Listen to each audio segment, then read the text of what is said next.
Do you want to listen to Last Podcast on the Left without ads? Do you want extra content? Do you want to see what it's like behind the scenes? Patreon.com/Last Podcast on the Left. There's no place to escape to. This is the Last Podcast On the left. That's when the cannibalism started. What was that?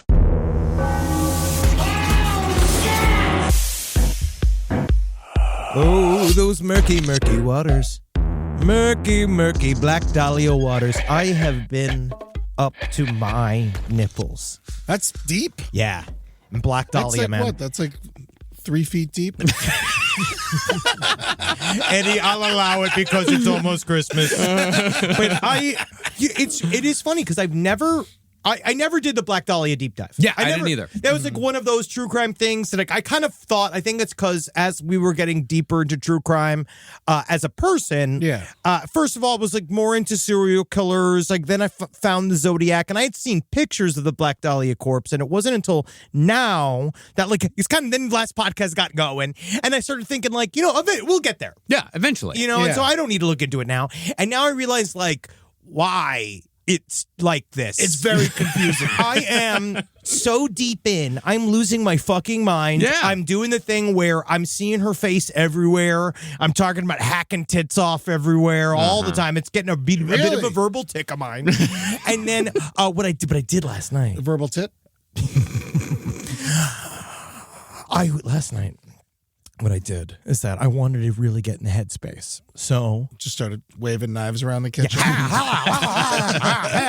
I was just like trying to measure Natalie of where I'd cut her directly in half.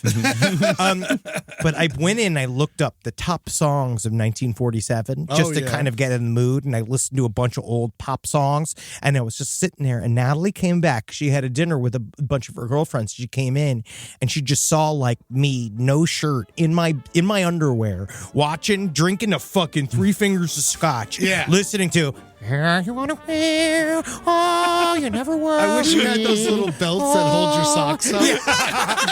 I'm sitting there drinking about it, being like, we'll never know who killed Elizabeth's short wife. We never will know, because every mystery unlocks another mystery.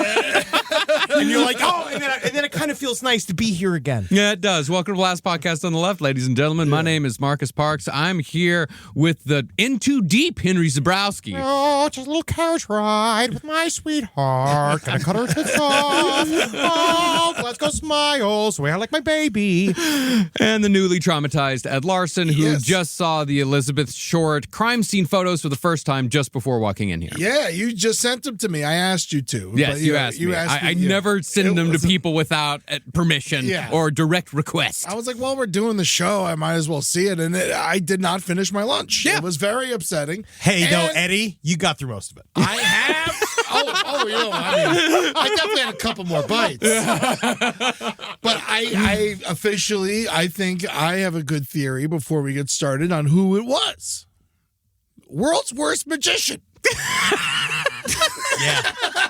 He's right. He cut the box in half, and then he's just like, oh no. Honestly, I had looked at all the manuals, and I just thought if I believed deep enough in my heart that the magic would be real. Oh, no. Oh, hot water. Now, in many ways, Los Angeles is the promise of the American West. It's a place of reinvention, the farthest you can run before you hit ocean, a place where there's ample opportunity to become somebody else entirely if that's what you so choose. But within that rebirth lies great vulnerability, and LA has always been host to parasites constantly on the search for a cocoon to suck dry and throw away without a second thought. Yeah. Tell us how you really feel. Yeah. He's right, though. It's pretty close, but that's kind of why I like it. One might even say that much of the entertainment industry has been built on this very principle since day one. I feel nothing. The key is to have a sub's inclination to be embarrassed, and then the lack of shame to hold anything back. That's the key, is that you got to be able to come to Los Angeles, eat shit, and like it. Yeah. But since Los Angeles is known to attract desperate people. Not me. Not me. me! Or at least people who are apt to become more desperate the longer they're here. It's also attracted criminals of every kind, from gangsters to rapists to murderers. And that was never more true of Los Angeles than it was during the time of the Black Dahlia murder. Because we've been obviously kind of going over all the theories about the murder. We last week we talked a little bit about the Black Dahlia Avenger. We brought them in. We know that at this point in the case, when everyone arrives and they are shocked by the body of Elizabeth Short, the conspiracy and the cover-up kicks in immediately. Now, what we want to do is we don't know necessarily. Marcus is short. Marcus has likes his suspect. I like my suspect a lot. I really do. The magician. The magician. I went deeper into Marcus's. Bingo the okay. Yeah. I wasn't supposed to do this. I was supposed to be a dentist. But I cast further. I cast a little doubt in my own mind. But really, what we're trying to set up in this episode is the atmosphere that caused the Black Dahlia murder. Without the corruption of Los Angeles police department and show business and all of it put together, this doesn't happen. Yeah. Well, as one mob lawyer put it, in places like Chicago, the gangsters paid off the police, but the gangsters committed the crimes. In Los Angeles, the police were the gangsters. And since the police were so corrupt, Los Angeles was an attractive place for organized crime figures who were either on the run for the law or looking for new opportunities. This moral ambivalence trickled down into the very fabric of this city and gave all sorts of people tacit permission to be horrible. Because when you mix a virtually untouchable group of powerful individuals with a never-ending stream of desperate, naive people, shit's gonna get real ugly and real weird real fast. But right before you get your face turned into a hideous clown, macabre display and get sliced in half, it's a lot of fun. Right in those moments before. That's where LA was fun. I think days before it was fun. It was fun. No, it's a razor's edge. That's the thing about Los Angeles. Is that it's a town where you can walk this razor's edge of danger and you never know when you're going to fucking fall off. Because you could either end up Charlie Chaplin or you could end up Donnie Chaplin. And you don't want to know what happened to Donnie Chaplin. And so, on today's episode, we're going to be talking about the disreputable, disgusting men who thrived in the underbelly of Los Angeles during the time of the Black Dahlia murder. Along the way, we'll also explain how these men gained enough power to possibly cover up their involvement in one of the most high-profile murders in America's history. Now, while organized crime was certainly a problem, it operated hand in hand with the LAPD. And in the time period we're talking about here, the 1930s to the 1950s, it's been said that the LAPD had absolute disregard for both the Constitution and the law itself. What if instead we posit it like this is very harsh language, right? We love the LAPD. We're not trying to remotely criticize the LAPD in any way, right, Eddie? No. This is a very long time ago. Yes. But I think that a way to kind of put this more gently is that the LAPD came and were taught improv classes by mafia men. And then what that did was in that play acting in that yes and like scenario, they then ended up committing quite a bit of crimes at the time. But it really was about staying in character. Yes. There wasn't many checks and balances out here. No. You're right. There absolutely weren't. There really right. weren't. Now, that's not to say that law enforcement during this time period was a paragon of virtue across America, but the LAPD were especially renowned for their lawlessness and brutality. They struck deals with anyone who could line their pockets, from lawyers to snitches to bail bondsmen, and they created a grift in which the criminals, the cops, and the lawyers were all on the same side, trying to squeeze as much money as they could out of the city of Los Angeles. And how long do you think this lasted? Like 15 years? No, to about 2024. I'm pretty I mean, there's always going to be police corruption, but obviously at its worst, it was a decades-long thing that lasted from the 20s up until around the 50s. Okay. Where there was no law. Yeah, none. Lots of good movies and lots of bad movies made about it. Yes. Well, all this only got worse in 1933 when a man with an actual Hitler mustache named Frank Shaw was elected mayor. It was still in. It was still in. Yeah, is it a Hitler mustache in 1933? Because I don't think it is. I think you'd call it a Lincoln mustache. No, you call it a chaplain. Lincoln didn't have that mustache. Yeah. The hat. What? The mustache looks like a hat for the lips. No, because there's no brim. The lip. It's a chaplain mustache at this point. Yes. But in 1933, though, Hitler was a world-renowned figure, so you do know that you have the same mustache as it's kind of like now, like having the same haircut as Elon Musk. Okay. You know, I it's mean, like, you that's don't easy want to that. do. You just go to Turkey and you spend $8,000 to get it. Well, Frank Shaw was essentially bought and paid for by organized crime, and his first action in office was to appoint his brother, Sailor Joe Shaw, as a secretary whose sole purpose was to organize and collect bribes. By making an under-the-table payment to Sailor Joe, a police officer or even a firefighter could easily... Give me how you want to pay up there. Let me tell you something funny there, Jack. I can't swim. Well, through him, a police officer or even a firefighter could easily buy a promotion, and Joe is even known to sell the answers to local civil service exams to anyone who wanted them. As one person put it, everything in City Hall, from the furniture to the toilet paper, was up for sale just so long as you paid cash. What kind of assholes buying the toilet paper? Hey, how much fun would it be? Like, let's say, I mean, this is all bad, though, but at the same time, it'd kind of be fun to go in as a businessman. You're mad at the cops. Buy all the toilet paper. Now they all got shit dry. Man, imagine 1940s toilet paper. I'm pretty certain it was made out of hemp. When Shaw was in office, he was able to flip the tables on organized crime by forcing them to pay him protection. And as long as you stayed up to date on your payments, you never had to worry about a raid on your brothels or your casinos by the biggest gang in town. That was the LAPD. Yeah, see? Yeah, we're coming for you dice, see? Listen, nothing Hitler about my mustache.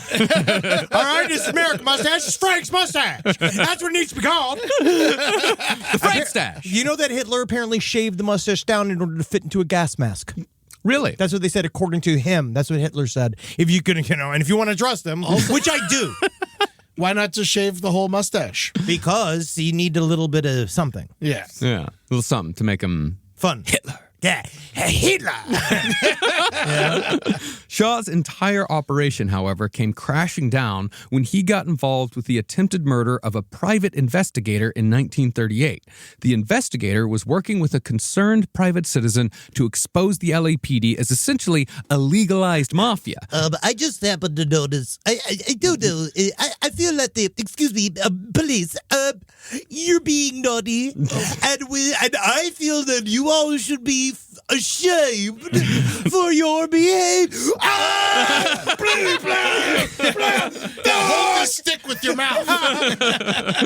Well, this private investigator got car bombed for his trouble. The entire operation had been orchestrated by the head of the LAPD intelligence squad. And interestingly, that officer was convicted for his crime partly due to testimony from Jack Parsons. Holy fucking shit, another connection. Yeah, that's actually, this case is actually how Jack Parsons made his name. That's how Jack Parsons got famous, was by being an expert witness in this case. Wow. That's fascinating. I didn't even realize that that's where he shows up. And wow. Yeah, because when I was reading about it, I was like, I know this case from somewhere. Yeah, it was Jack Parsons. And after the intelligence officer was convicted, Mayor Frank Shaw resigned along with the LAPD chief, James Two Gun Davis. Woo! And dozens of LAPD officers, quote unquote, retired to Mexico soon after to escape further scrutiny. Yeah, Frank's going down to his house, see? He's going to take his mustache to Mexico, see? Gonna get my mustache, taste of Al Pastor, see? Come on now, going down there. Come on, buddy. Soon after, another 200 cops were demoted or fired, and the administration that followed Mayor Shaw's corrupt regime appointed an elite group of cops dedicated to removing mobsters and the corrupt officials from within. That group was called the Gangster Squad. And the Gangster Squad is interesting because a lot of them pretty fat. Which actually, I like a fat cop. I think a fat cop is great because it means they think a lot. Yeah, and you can get away from them. Oh, yeah, but these guys weren't the runners. But They weren't first responders. They were like third and fourth responders. They were call me when you get them responders. Yeah, we respond from the office in my toilet. But these guys were very, we're going to get deep into the murky worlds because these were now supposed to be the new good guys. Yeah, right? yeah. These are the new good guys. These are hand-picked recruits. These are like this is like Gotham City. This is Commissioner Gordon combing the ranks of the fucking police department to find the few guys who aren't paying to Oswald Cobblepot. Yeah, who's not on the take. Yeah. But then it turns out a lot of those guys, what is the term? That you have to be careful when fighting monsters. To not become one yourself. Of course. And so the Gangster Squad would then go to bend quite a bit of the rules. Yeah. To do this very honest work. They had that horrible movie that came out like 10 years ago, called Gangster Squad. Oh, was it like Jeremy Renner in it? And he plays like the flute in it or something? And I think Sean Penn plays Mickey Cohen or something like that. Yeah. But then they had to halt the release of it because they had this scene where it was in the preview where they came out and they just shot everyone in the movie theater and then the Batman thing happened. Yeah. And so they're like, okay, I guess this movie's coming out in winter instead of summer. And they had to go like reshoot a bunch of shit. Jesus. And it's just them handing out gum to a bunch of people in the theater, being like, don't say we didn't give him anything, you see. There you go. Enjoy some sugar-free gum, man. I won't hurt your teeth, see? No, Mickey Cohen hated the Gangster Squad. He called them more like the stupidity squad. Not the mobsters aren't super clever when it comes to names. Especially not then. Yeah. Working deep undercover, the 7-man Gangster Squad operated solely out of 2 unmarked sedans. They had no offices, and they began making a name for themselves as crack investigators who were just as unconcerned with the Constitution as the men they were hunting. As such, the Gangster Squad was sometimes given special assignments outside of their purview, which is how they came to be involved in the investigation into the Black Dahlia murder. It's kind of like using a dental dam. Right, to when you want to get at that pussy, man. You brought it back up into my mind. You brought it back. That's all the Constitution is. Yeah. Right, because the pussy is crime, dam. right? Yeah, in America is the pussy. Yeah, America's the pussy, and the crime is the clit. The tongue and the mouth are the police. A dental dam is the Constitution. Get it between them and the crime. We have to remove the Constitution, them to get right up inside of the pussy hole of America and at the clit of criminality. Perfect. Perfect analogy. Thank you. Now, the 7 men of the Gangster Squad could only do so much to root out police corruption. Because they kept arresting themselves. So in 1947, when the Black Dahlia murder occurred, there were still plenty of LAPD officers on the take at every level. Unfortunately for Elizabeth Short, it just so happened that the 2 homicide detectives in charge of her case, Finis Brown and Harry the Hat Hansen, were just about as corrupt as they come. Oh, we may think. Around the offices of the Los Angeles Herald Express, Finis and Hansen were called the Ego Stoops, which was a portmanteau meaning they were a combination of egotistical, arrogant, and stupid. Hey! I'm not arrogant. Lieutenant Harry Hansen was described by author Pew Eatwell as a tall, balding redhead with a basset hound face, Mickey Mouse ears, and sleepy eyes. Sorry about that, y'all. I'm sorry. Along with his pinstripe suit and loud ties, Hansen also never took off his fedora for anything, which is why they called him the Hat. You don't want me to take my hat off, because then, unfortunately, you would see my brain. I lost the top of my eyebrows in World War I. So the hat is, unfortunately, my head. Yeah, medicinal hat. It's my medicinal hat. It keeps my brain away from the wind. It's like when some people get half a face, we give it after they get blown off in the war. He got a hat. I got a scalp that I have to screw on.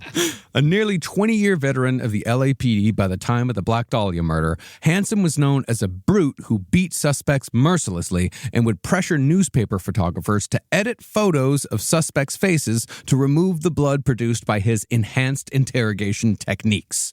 Hansen was particularly proud of what he called his 3rd Street Bridge confessions, where he'd dangle suspects over the 3rd Street Bridge if they didn't cooperate. Hansen was also known to call a suspect's bluff, often dropping them to the concrete below if they didn't tell him what he wanted to hear. I'm sorry, I got slipped. I had dish soap on my hands from earlier today. So he's like a serial killer. More mass murderer kind. We don't know how many people Harry the Hat killed, or if he killed anybody in particular. He just said he dropped people off the fucking bridge all the time. It wasn't that tall of a bridge. So they lived. Yeah. Oh, okay. Cops also, we know, they don't ever tell fishermen's tales of the things that they've done in the past and have exaggerated how powerful and masculine they are. They never do that. Harry Hansen's partner, though, Finis Brown, was Hansen's polar opposite in both looks and demeanor. While Hansen was a smooth talker, Finis Brown was clumsy and strange, a squat and swarthy cop with heavy jowls and rumpled suits. That picture of the two of them looking at the bodies, like, so they're just like, why are you crouching like that? You obviously can't crouch. On a hill, no, it's a sloped hill. Yeah, you're going to fall over. They both look like Rumpty Dumpties. While Harry Hansen got the relatively flattering nickname of the Hat, Finis Brown, the other guy in charge of investigating Elizabeth Short's murder, was called F.A., or Fat Ass. I don't think he approved of the nickname, and I don't know if people said it out loud. Yeah. It might have been more accepting to be called fat back then. Oh, sure, it was. Yeah, it was. I think it was almost considered a compliment. It was a compliment because it meant you were rich, charismatic. Yeah. You were healthy. You were safe. Charismatic. Now, in addition to being corrupt, Finis Brown also moonlit as a bookie and a bagman for the mob, collecting money from shakedowns and protection rackets throughout Los Angeles. Finis's brother Thaddeus, however, was known as a cop's cop. Thaddeus was a beloved figure in the department who didn't have much regard for the Constitution either due to his obsessive hatred of communists and his obsessive love for cops. And it's just it's like a combo of like Thaddeus is the good son, right? Thaddeus is the son that got quote unquote good. I mean, he's like he's like Exactly. lawful evil. That's how I view him. I view him as he's the front facing one. He's the one that is quieter murdering cowboys. Yes, he is the political sweetheart of the LAPD. That's why they like him, is because politically he looks good. He is much more handsome than his brother, and because of his rapport with all the police and the fact that he's here to firmly establish what he believes is a lawful boys club. And I think that Thaddeus Brown had a problem with Finis Brown because Finis Brown is, to be honest, he's a fucking mystery. Yeah. This man is an unfathomable mystery. And his name is Finis Brown. It's very interesting, but he's a fucking, we don't know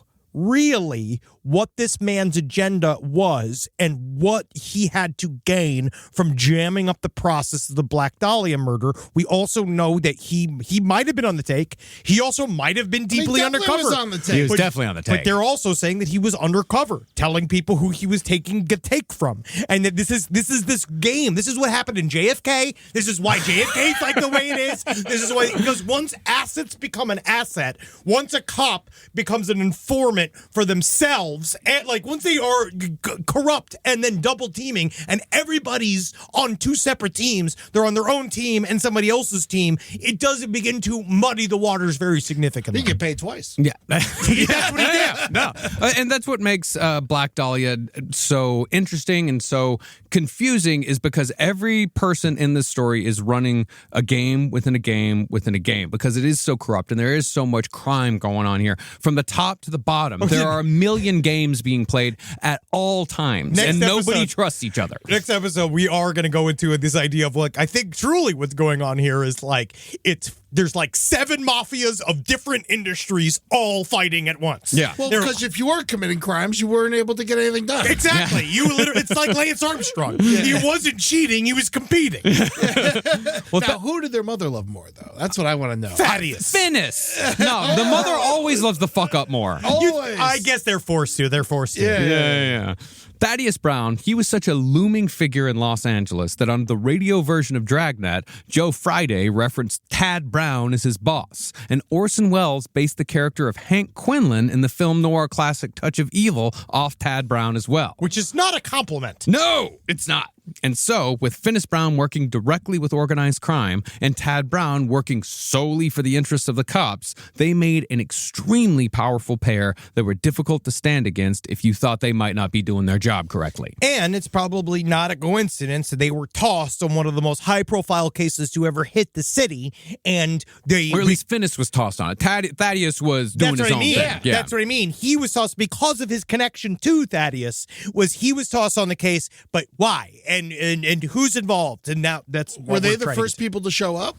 They were the cops to show up. Yeah, Aggie So they were told that Go take care of this body we put there. Well, Don't know. We don't know. Like it might have just been their turn in the rotation, and it just so happened. Like that's the thing, is that there is the room for coincidence in this case is astronomical. Yeah. Like there really is so because much the room world for was coincidence. kind of small. Yeah, it was much smaller. Yeah, L.A. at this point was half the size that it is now. It's half the population that it is now. Yeah, and it's just a bunch of vacant lots. Mm-hmm.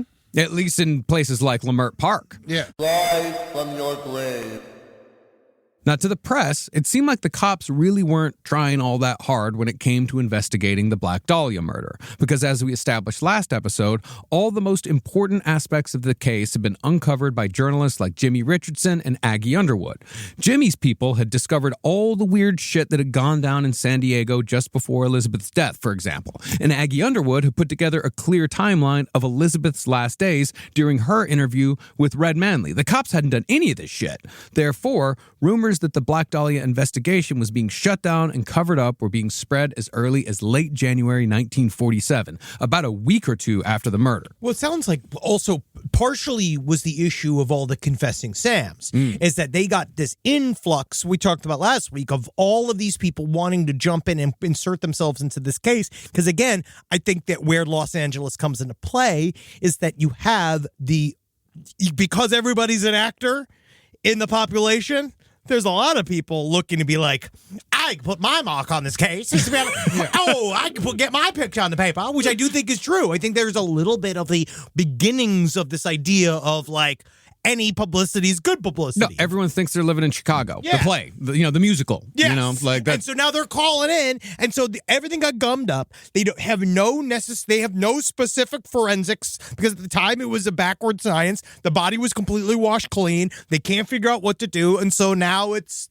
I think that's where we're at. Also, when a murder is this elaborate, it's probably easier to solve. And so I imagine that when you go 2 weeks without no fucking clues or no answers, people are definitely asking questions. You think it'd be easier to solve, but what we've talked about on the show time and time again, if it's not somebody that knows the persons directly, it's extremely difficult to figure out. Most murder, right? Most murder is done by somebody that you know. Yeah. Most of it, like 95% of the time. In one way or another, like you're associated with them, or a lot of times it is someone you know personally that kills you. That's why it's always the husband. It's always the wife. That's what they look for. But when it's a problem, which is in this case probably true, close to a complete stranger, it's hard to figure it out.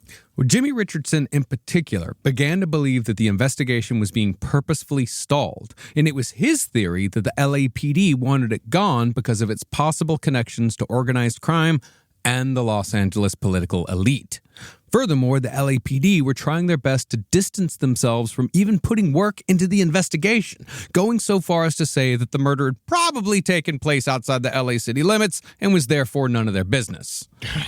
The chief homicide detective in the city, Captain Jack Donahoe, was likewise drawing criticism because of his ridiculous public statements, like his assertion that Elizabeth Short was cut in half solely so the body could be carried more easily, despite the fact that Elizabeth Short only weighed 123 pounds. But I do think that there's a theory that holds of that she was cut for transport because of where she was dumped, specifically because she was in a high populous area. There were people lived around. Yes, there were vacant lots, but she was discovered by people just walking through. People walk through Lamert Park all the time. So I do think that there might actually be reason that she was cut in half, and that's why my main theory is that it was done by several people. But we'll get there. We'll get there. But they could have just put straps on her and carried. That's what I do at Rambo. You know, Rambo's like 70 pounds, and I put these straps on him. But how does Julie get you into the back? Oh my God, that's a pulley system. But the problem with that, though, is the clean surgical nature of the cut. Is that if they're just cutting her in half solely to transport her body, why did they take so much care in cutting the body? Because of the guy they brought her to. But that's the thing. But that doesn't make sense, because why are they bringing her to a guy to cut her in half so they can transport her somewhere else? They're transporting her to transport her? Guy went to her.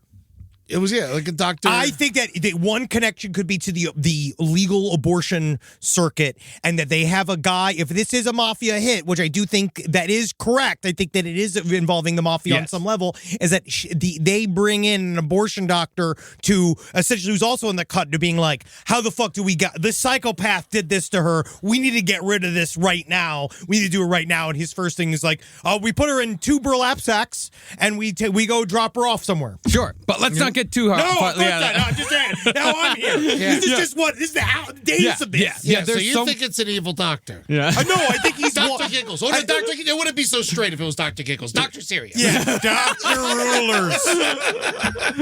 But was the spine cut cleanly? Yes, it was. Like the spine was cut very cleanly and very deliberately. Specifically cut very nicely. But and that's the thing is that we're going to really try really hard in this episode. There's so many different lines of questioning. Doing my best. We really have to stay like fucking laser focused. All right. And the investigative lines that Donahoe pushed were even more ludicrous. The Hawaiian guy, Donahoe? No! Are you not listening? Jack Donahoe! Not Donahoe! Well, as Donahoe, he had become a big proponent of the homicidal lesbian angle. Mm-hmm. This was a line of investigation that was sure to go nowhere except to the harassment of LA's LGBT community, which was at the time a target of the LAPD anyway. Now, you may ask why the head of homicide would be so invested in derailing the murder investigation of one young woman, especially when leaving the case unsolved made his department look that much more incompetent. Because people were getting killed every fucking day in Los Angeles. It was a bloodbath out here. Fucking innocent citizens were getting caught in the crossfire of all these fucking gang wars. Women were getting killed. Hell, we talked about 2 murders last week that occurred just after Elizabeth Short that also went unsolved. Oh, yeah, because we also said, the werewolf murders, which we haven't even really factored into any of this. That's a whole book about the Black Dahlia that we're not even going to get to about the werewolf murders and then how it connected back to the 3 Frankenstein murders. The 3 Eddie, they were the Dr. Frankenstein murders. Well, the answer is that Captain Jack Donahoe was one of the men who arranged bribes for the organized crime syndicate that had Los Angeles in a stranglehold in the late 1940s. And the more that investigators looked into Elizabeth Short's death, the more it led them to organized crime figures. Now, organized crime was such a fact of life in Los Angeles during the time of the Black Dahlia murder that mobsters were hired as consultants on noir movies for accuracy. And in some cases, they even got producer credits. That's kind of amazing. I mean, it still happens, especially with military movies. Yeah. Oh, yeah. I mean, we had a deal on Wolf of Wall Street where they had to keep Jordan Belfort off set because he kept trying to show up. Yeah. Mobster Johnny Rosselli, for example, produced a prison break movie called Cannon City. And this was in addition to Johnny being responsible for getting Marilyn Monroe some of her first roles, as well as Johnny being involved in CIA plots to assassinate Fidel Castro. And he was also quite possibly the man in the sewer at Dealey Plaza when JFK was killed. Hey, that's just where I was. Okay, it had nothing to do. I love JFK Maron. You know, I love Jesus Christ. It's the only Catholic president. I would never kill a Catholic president. I'd never do that, okay? I was down there because I like slime. Yeah. Well, that is true. Johnny Rosselli, he was responsible for getting Marilyn Monroe some of her first roles. He was in the business, and he was heavily involved in a CIA plot to assassinate Fidel Castro. In other words, people like Johnny Rosselli, the ones involved in both organized crime and the movies, they had connections to the government on both a local and national level. And they had the power to pull strings if they wanted something covered up. Remember, I just always want to say this. These, what we consider to be big cover-ups, my belief will always be that they're small and that what we're looking at as human. It's like, this makes me wonder whether or not Marilyn Monroe was actually killed just because of the fact that she was connected to, like, it's human. It's a lady that is a famous, kind of like a mess at this point. Like, she seems to be kind of like an out-of-pocket person that you'd want to get whacked, just like Elizabeth Short. And then she's been shipping to president and his brother, and she probably been around a bunch of different shit, and probably was popping off saying all the stuff that she was going to say about the time when she was fucking the president and fucking his brother at the same time. Yeah, but she's out of pocket because they were filling her full of drugs. It's not her fault. You're right. But still, you get whacked for it. yeah. That it really is. And the things about these conspiracies is that I think it really does start with like one guy telling another guy, take care of it. Yeah, get rid of and it. it's like, and then another guy tells another guy, why don't you take care of it? And it just like, and And it then gets the first guy's like, I didn't say kill her. That's the problem. He's like, you didn't want it, then you're going to get her a fucking bus ticket. Now, bombings, shootings, and murder of all stripes were committed by the mob with near impunity during this time period, giving Los Angeles the reputation as the gang capital of the nation, in addition to being the center of the world's entertainment industry. Such was the prominence of mob violence in Los Angeles that coverage of the Black Dahlia murder shared headlines with a gang war that ultimately culminated in the assassination of infamous gangster Bugsy Siegel just 5 months after Elizabeth Short's body was found. Have you ever heard about how Bugsy Siegel was fucking assassinated? We got to do the series, buddy. God, he was sitting in his house and some guy from outside shot him in the head with such accuracy that the bullet ricocheted off his nose and blew Bugsy Siegel's eye across the room. Whoa. This is like, you say you don't like mafia stuff, but then some of these things are really fun. I like the mafia murders. I just don't like the, hey, we gotta go check out the numbers. Yeah, it's also go check out like, the numbers game. He's got a guy who's gonna do Well, a they thing invented and the numbers. It's the lottery. There's too many names. I know, but Bugsy Siegel's fascinating because this is You these just are, like him because he invented Vegas. dude, these are our real forefathers. You know what I mean? Like, Out west. Yeah. Well, Los Angeles was one of America's newest cities, and a lot of mafiosi came to California to escape either the law or previous associations with crime families, mainly on the East Coast. Now, the other big crime cities, New York and Chicago, thought of the LA mob as a bunch of country bumpkins, and that's if they thought of them at all. and you're not wrong. That is they basically, a lot of these guys came out to LA really because they couldn't hack it in New York and Chicago. Or because they'd gotten into trouble, or a lot of them came out because they were too hot-headed Yeah, to they were be out crazy. there. And they had done something, like they'd beaten the shit out of the wrong guy, and it's like, okay, you got to go to fucking California now. Yeah, and it's an open territory. Yes, and then you come out here too. It's like, and they would also send people out. They'd Yeah. be like, all right, like old sloppy Fred. No, Mickey Cohen. Mickey Cohen was the guy they sent. I was like, okay, yeah, now you got to deal with Mickey Cohen. And then he ended up becoming one of the biggest gangsters in the city's history. And that shows that anything's possible in this town. Yeah. But what Los Angeles had that no one else did was Hollywood, with all the new opportunities that the movie business brought. See, the motion picture industry was essentially contained within a 20 square mile grid with supply chains that could be manipulated and squeezed at any point, and its workforce was almost fully controlled by unions. Yeah! At one point, gangster Bugsy Siegel had complete control of the Screen Extras Union, of all things. Well, I think Screen Extras Union is a really good way to hire people very quickly, and then you get people that are in dire straits under your control. Also, it's a good way to go make sure people are on set taking a look at the director and having informants getting back to you and what's going on set. And it's also a good way to get hot, new, desperate ladies. Also, you think about this because when you said It actually serves a lot of great. It's it, awesome. it really is a very LA good had time. Hollywood, New York had Broadway, and that's why LA and New York are better than Chicago because Chicago just got the Cubs. It just got Cubs and heart disease. You also out here had a lot of rich and famous people with, shall we say, predilections. And we talked about predilections. And those predilections could be exploited and used for extortion should a movie star or producer or director need some help getting rid of a dirty little secret. And movie stars and directors haven't changed all that much. No. And I've had them all over the world. And when it comes to dirty little secrets, Elizabeth Short may have gotten herself involved with a shady, publicity-phobic Hollywood businessman heavily involved with both organized crime and the LAPD, a man named Mark Hansen, and she just may have gotten killed as a result. The man from Batavia. Hansen's great-grandfather. Oh, wow. Yeah. I love those little girls. God damn. I just want to break off a piece of some of them handsome women. Everyone was always talking about the Olsen twins when we were growing up. I was thinking about the Hansen sisters. Oh, you tell me, friend. Now, if you'll remember, when the LAPD received the package from the man who had claimed to have murdered Elizabeth Short, included with that package was an address book with the name Mark Hansen printed on the front. I believe whoever sent the package is the only person who knows who killed Elizabeth Short. Hansen claimed that he barely knew Elizabeth and that she'd stolen this book from him to use herself. She was always trying. She was jealous of my contacts. And that was the extent of their relationship.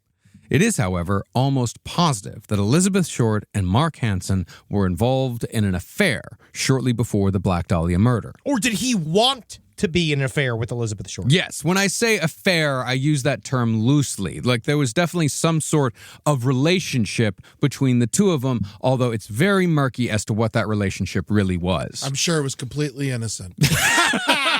Well, Mark Hansen, his story is quite interesting. Yeah. Mark Hansen was involved in motion pictures, but his business was on the distribution side. He owned movie theaters, and he'd gotten his start in Minneapolis, where he opened a chain of theaters that were successful enough to necessitate a move to Hollywood. Once in Los Angeles, Hansen opened a nightclub called the Florentine Gardens, where you could find an aging Errol Flynn or a young Marilyn Monroe hanging out if you went on the right night. But the big secret at Florentine Gardens was that it was also a mob casino. And a big part of the reason why Hansen and his mob associates were able to operate Florentine Gardens so successfully was because they worked hand in hand with the LAPD. Mark Hansen, his whole storyline is that he was an immigrant. He was Danish. Yeah, he came in. He was desperate to get in the movies. The way he got in the movies was by distribution, which happens a lot. He got in, and what he found, according to people who knew Mark Hansen, he was a family man. He had wife and kids, and when he started, he considered himself a very honest businessman. Like, he was trying to set up a way for him in LAPD, in LA, that would be successful for forever. And what then happened is that he ran into what happens to anybody that tried to run into any one of these businesses in Los Angeles at the time. You had to speak with various mafia members that would also be members of the police force and all this kind of stuff. And it just seems kind of perfunctory, and it seemed to be a part of business. A lot of people mark the Florentine Gardens gambling group as to actually be kind of small and kind of low level. And it was considered just to be sort of like casual in terms of what they were doing there. He was really trying to get into show business. That's what he wanted. Well, and make money in show business. And then what happened is that he got addicted to ladies. Yep. And there was also actual mobsters involved here. Oh, very much so. Yeah. Jimmy the Little Giant Utley was his mob contact. But the Little Giant. But remember, these guys, no matter how much, there are these huge syndicates that are operating out of Los Angeles that involve Bugsy Siegel and Mickey Cohen. But then there are also these small ones. That work directly with the police, because Mickey Cohen and Bugsy Siegel fucking hated the cops. They hated anyone who worked with the cops. Yeah, they were New York guys. Yeah. But these guys like Mark Hansen and the mob associates he had, they worked directly with the police. Because if you'll remember, I mentioned earlier that one of the homicide detectives in charge of the Black Dahlia murder, Finis Brown, was a bagman for an organized crime figure. What the organized crime figure Finis Brown worked for was Mark Hansen. And one has to ask how much of a coincidence it is that while Finis Brown was investigating Elizabeth Short's murder, a package should arrive from the killer that has an address book with his boss's name on it, and the investigation stalls soon after. I think that's quite possible. Yeah. But also, why would he be incriminating himself? So he's not incriminating. He's not incriminating. He's saying by receiving the package that he's eliminating himself as a suspect. But No. if Mark Hansen didn't send the package. No. Mark Hansen had no idea that the package was being sent. All of this was happening outside of Mark Hansen's purview, and that's the problem here. Now, as far as how Mark Hansen came to be involved with Elizabeth Short, we really are looking at a very Laura Palmer-esque plot straight out of David Lynch's creative universe. Just go and turn on some Count Basie. Go get some. I love this. The new song. The song I like was "Near You." This is it's a very kind of like what we talked about. How every song for the 1940s in the right context is truly frightening because it's just. I was just looking at these and just like I was looking at pictures of Elizabeth Short over and over again. Just remember that it's all like I want to sing like the moon and Joanna Spring, but it's like filled with serial rapists. Yeah, and all the songs are about trains. Yeah. See, in the 1940s, Mark Hansen had a sort of casting couch situation going on in which he would recruit young girls for his nightclubs. And these girls were found and recruited by a man named Nils Thor Granlund. And they called him Granny for short, NTG. Mm-hmm. Nils Thor had actually pioneered the New York City nightclub scene of the 1920s. You heard about the Charleston? I invented the Louisville. So his name is Thor, and they called him Granny? Yeah, Nils Thor Granlund. Because his last name's, that's true. Because his last name's Granlund. Yeah. Well, he was the one who kind of pioneered the concept of the girl in the G-string wearing high heels. And he Thank you. Yeah, seriously? Can we hold a moment of silence and say, thank you, Granny? Well, he was a very particular flavor of piece of shit. He would travel to rodeo shows across the country where he would find jailbait that he could lure to L.A. for Mark Hansen. But from the girls that worked for him, Mark Hansen would choose a sort of harem for his own home, which was located just behind the Florentine Gardens Club.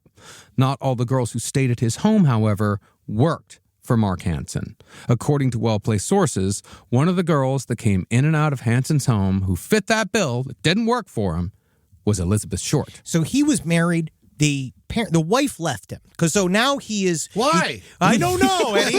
It seems that, like, we have a lot of friends that have run nightclubs, but it seems that when you run a nightclub... We do?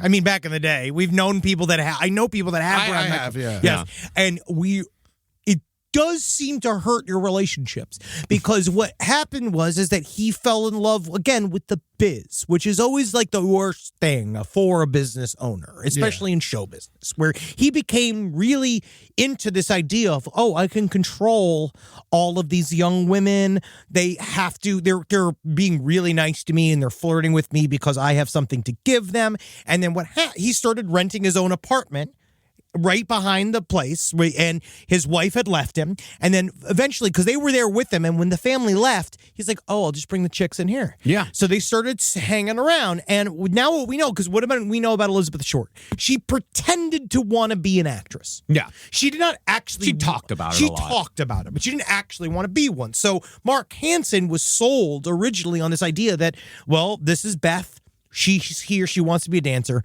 And Mark Hansen fell so butt deep in love with her. Yep. Now, Elizabeth had been introduced to Mark Hansen's world through a friend named Marjorie Graham. Graham, a heavyset girl who was also from Massachusetts, like Elizabeth, she had a weakness for the sauce and often found herself... Yeah. And she often found herself in bad situations as a result. Well, Elizabeth and Marjorie... Terrible, Olive Garden. Well, Elizabeth and Marjorie had been staying together at the Hawthorne Hotel in Los Angeles during the summer of 1946. This was shortly after Elizabeth's relationship with Major Matt Gordon had ended. Remember him? He was the guy that supposedly had died over India, and that she had supposedly married him, and she'd supposedly had a kid with him that had supposedly died and all that. No matter what happened, this is around the time that whole thing ended. Yeah. And Elizabeth and Marjorie were running out of money. But they could, according to Marjorie, stay for free at the home of a club owner named Mark Hansen, although it's unclear if Marjorie told Elizabeth what was expected of her if she did choose to stay at Hansen's home. Technically, Mark Hansen was doing what they call Romeo grift or Romeo con for pimps versus versus coercive, where they come on, baby, do this for me. Yeah, it's more like, of all the girls, which seemed to happen to Beth Short quite a bit, is that he chose her specially. Like the other girls, he was just trying to fuck. Yeah. But then turn out. Yes. But when he met Elizabeth Short, he fell in love. Yes. Like it was something else. Like he became obsessed with her. Yeah, but guys like that, it probably happens to them like once a month. Yes, but then they don't turn into the Black Dahlia, which is always the kind of issue with all of these stories in this episode. Yeah, but Mark Hansen didn't turn into the Black Dahlia. Now, while Mark Hansen did have sex with the young women who stayed at his home, Elizabeth was said to be different from all the other girls. According to a friend of Elizabeth's who lived there, Mark tried having sex with Elizabeth on many occasions, but she was always able to get out of it, which only made him want her more. Because remember there was also one of a theory, it's because Elizabeth Short said that her pussy was destroyed? Well, that was disproven. Yeah, of course, yes. Yeah. But it was one of the weird lines that she gave. So one was that she was a virgin, and the other one was just like, my vagina doesn't work. Yes. Well, this yearning was only made stronger by the steady stream of dates Elizabeth would go on while staying at Mark's house. Now, Elizabeth was well aware of Hansen's jealousy, so she would always make sure her dates picked her up and dropped her off on a corner a block away so Hansen would never see her with another man. But in early December 1946, about a month and a half before Elizabeth was found dead, Elizabeth and Mark Hansen had some sort of disagreement, and he kicked her out of the house.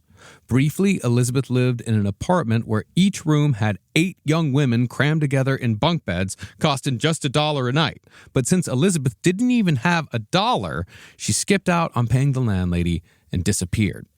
A few days later, she reappeared in the Aztec Theater in San Diego, where she was found by the aforementioned Dorothy French. Soon after, you had the mysterious couple knocking on the French's door looking for Elizabeth. You had the ride back to L.A. with Red Manley, the disappearance that night, and her body being found 6 days later. So this is the final run. This is the story of Fire Walk with Me. Yeah. Like, literally. So she...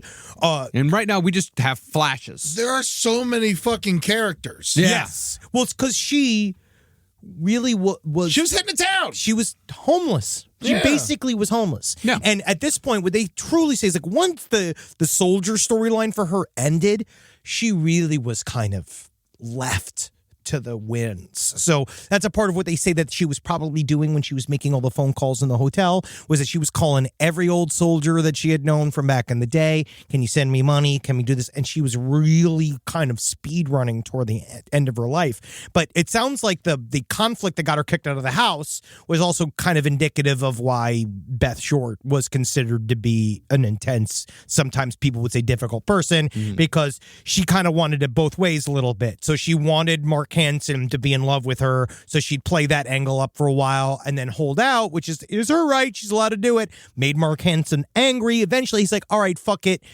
He tried to move on. New girl comes in, new object of Mark Hansen's affections. She flips out saying all of this stuff, being like, she's going through my bags. She's trying to steal my stuff. And he's all like, why don't you just go? And then that's when that is like apparently what it started a bunch of drama, because that's what happens when you put all of the showgirls that you're having sex with in one apartment. Yeah. And that's just like, I'm just going to say this as a producer. Don't do that. Well, there's also, I mean, half of the houses that are like $1.5 million in Hollywood right now would just hold actresses for producers. Oh, dude, You know, like- if you go up and down, I always think about that on Rampart when you go up to, like, they used to have these furnished housing, and that's like where all of this shit kind of happened. They used to have actors housing where they used to kind of put them weirdly like in tenements where they were just all hanging out. Because they owned you. You'd be on like a 3 or 5 picture deal, and you'd live there, and as soon as your deal was up or they fired you, you would lose your home and your clothes. Just very Three Amigos. It was real. Yeah. But it's also kind of though in a way though that contract system must have been kind of fun. Like you hear like all those Ernest Borgnine types, because you show up, you have no idea what part you're playing. You're like, oh, I guess I'm a farmer today, and like, oh, I guess I'm a coal miner today. Like that kind of stuff is fun. And then you're an alien, and then you're something else. Is kind of It's like improv class. Yeah. Now, Mark Hansen was able to evade investigation for a long time after his former address book showed up at the Los Angeles Examiner offices, along with Elizabeth Short's other belongings. But that was because he was in cahoots with one of the homicide detectives. Hansen, however, almost got a dose of street justice in July of 1949, a year and a half after Elizabeth's murder. That month, a dancer at his club named Lola Titus shot him in the back after an argument, accusing him of being, quote, a goddamn cop lover. Yeah. Yeah, damn cop lover. Lola Titus, did you research into her at all? Mm-hmm. Buxom woman. She was his Rubenesque affair. Like he was like super into this lady, and she was known for like she'd get naked at the drop of a hat. And she was like, she's a fun lady. Yeah. A lot of energy. Hansen, however, survived the gunshot to the back, and when he arrived at the hospital, the first thing he said was, Get me Brown! Get me Brown! He did not, however, mean Finis Brown.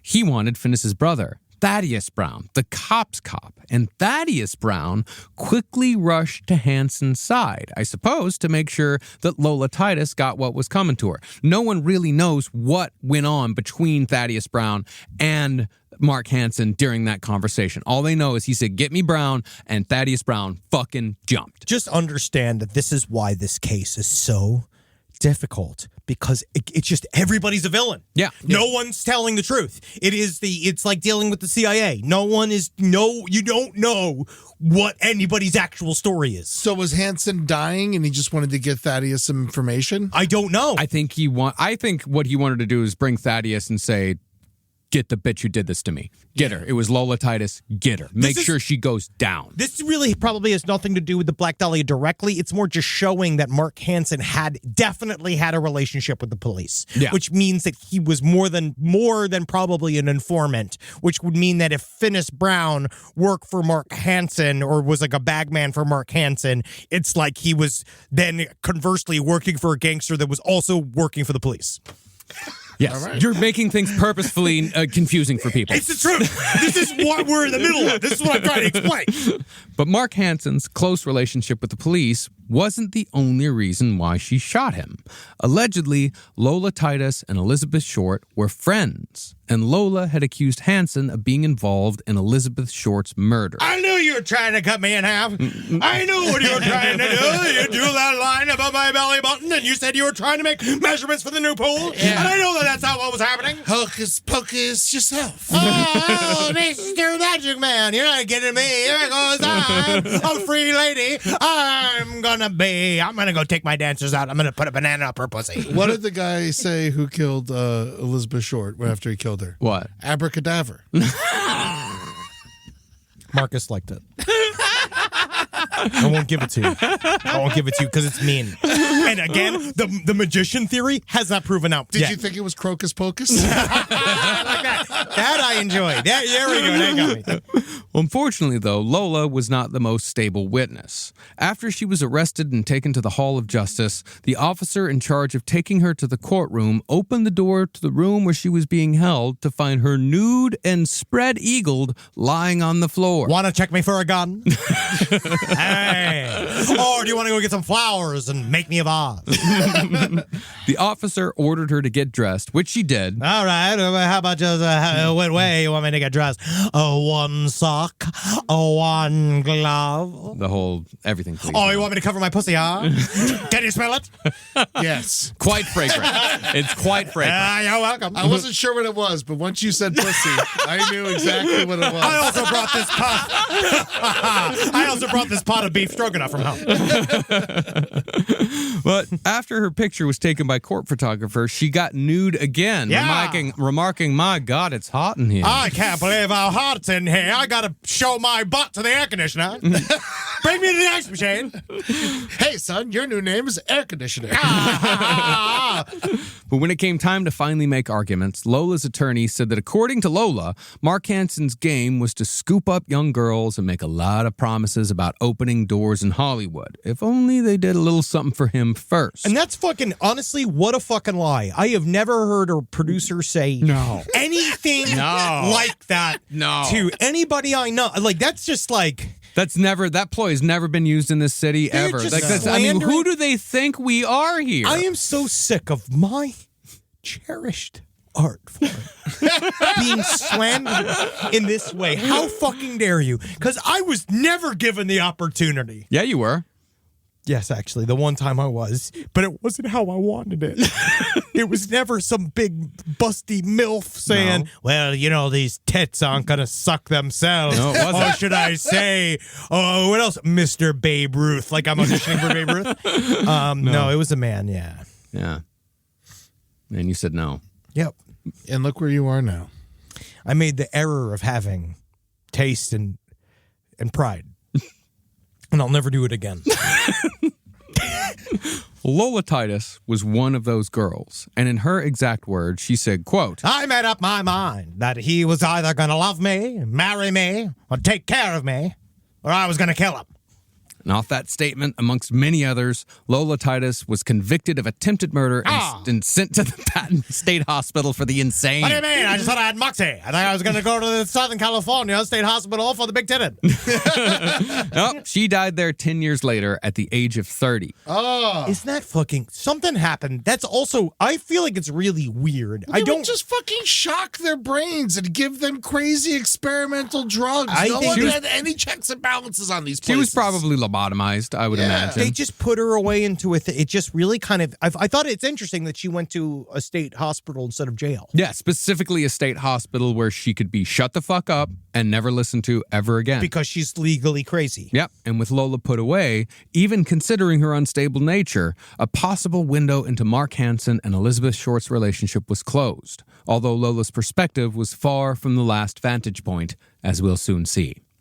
Now, there have been many people who have made connections between Elizabeth Short's death and organized crime, chief among them author Donald Wolfe.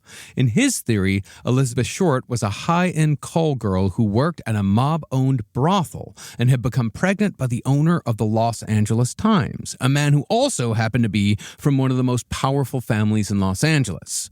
This, some people say, is why the Los Angeles Times had relatively scant coverage on the Black Dahlia murder and had begrudgingly covered it only after seeing how well the story was doing in the other city papers. This story feels too much like the perfect arc to me. This feels like it's too much of a writerly version of what they wish kind of the way that they could explain it. It's a very Pulp Fiction novel type way to tie all the story up. She was like, if what I'm catching here is she was like the hottest chick in town, and she was being sold to the most powerful men in town, and she probably slept with a lot of the most powerful men in town. See, and so a lot of people could have been connected to her when she found out, when she turned up dead. Everyone just like, let's sweep this under the rug, whether they had something to do with it or not. I think that what you're saying is half right. I think that it's the second half is right. I think that they would like to portray her as this interconnected high-end call girl that was super sophisticated. Which I don't think she was a call girl at all. No, I don't think so either. I think that she never did it for money. I think she was just surviving.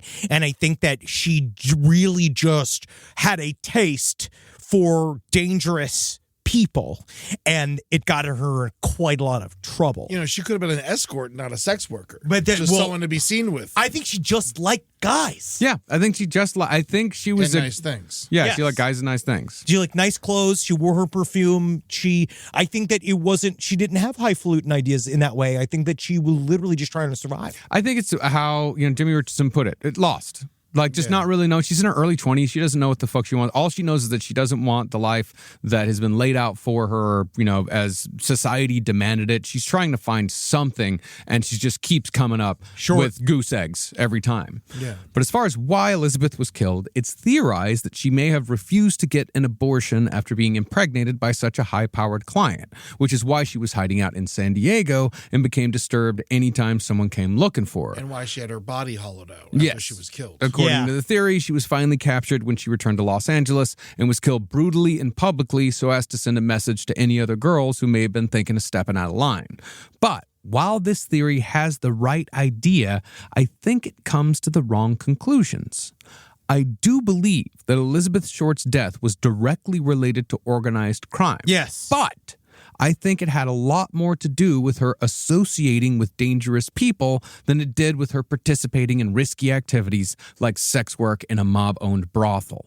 I think that the organized crime figure responsible for Elizabeth Short's death was Mark Hansen, and he had a lot of help from the LAPD to make sure the Black Dahlia murder was never solved. But notice I said responsible for her death. Yes. I do not believe that Mark Hansen was the one who actually killed Elizabeth Short. Thank you, Mr. Hansen's fake lawyer. Thank you for pointing this out. Yeah, it's because his cutting hand does this. Shaky, shaky, shaky, shaky, shaky. You know what? I think what you're saying is correct. The answer is in this situation. Yes. That's where the answer is here. It's somewhere in this miasma of dudes that she met during her time around Mark Hansen, the Florentine Gardens, and all of this stuff that is connected around it. And that's where I think that we're stumbling into, is that these places are just where a lot of guys that no one wants to talk about that are in the same room, and they don't want people to know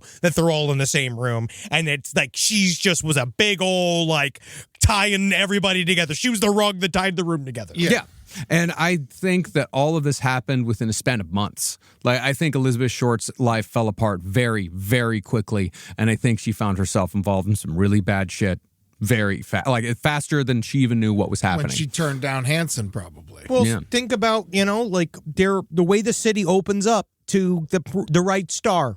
Scarlett Johansson arrived. I think about it in that way. We're like, these people, I mean, most of them were industry plants, but when someone just shows up, right, that's just a simply very beautiful, charismatic woman, especially in these businesses, things can go really far for you very quickly. And I think that's kind of is what happened to her in a way, too. I think because she was so hot and so desirable and to many men, like that also just kind of fired up everything around. Everywhere she go, it's like everywhere she went, she started a fire. Yeah. Rise from your grave.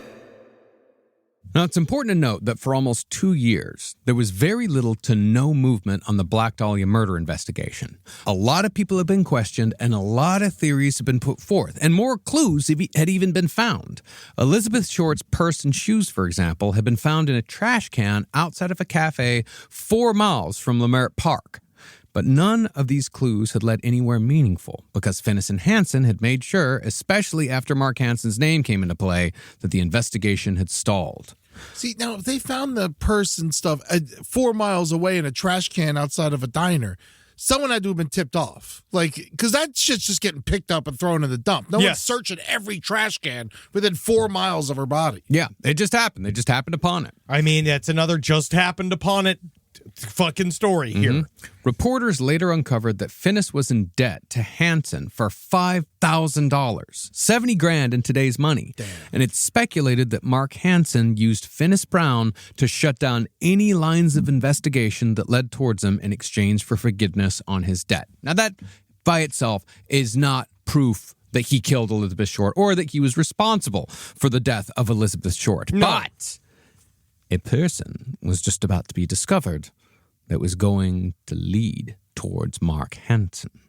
The one man in the LAPD who just couldn't let it go, the man who tried to fight the tide of corruption and cover-ups, was the aforementioned Dr. Joseph Paul Deriver, which I mispronounced in the last episode as deriver. Deriver! Now, as we said last week, Deriver was in charge of screening all the confessing Sams who either arrived at the police station claiming they'd killed Elizabeth Short or were sending weird shit through the mail. After a year and a half of sifting through the muck, however, Deriver finally decided to get proactive. I got a copy of his out-of-print book, The Sexual Criminal.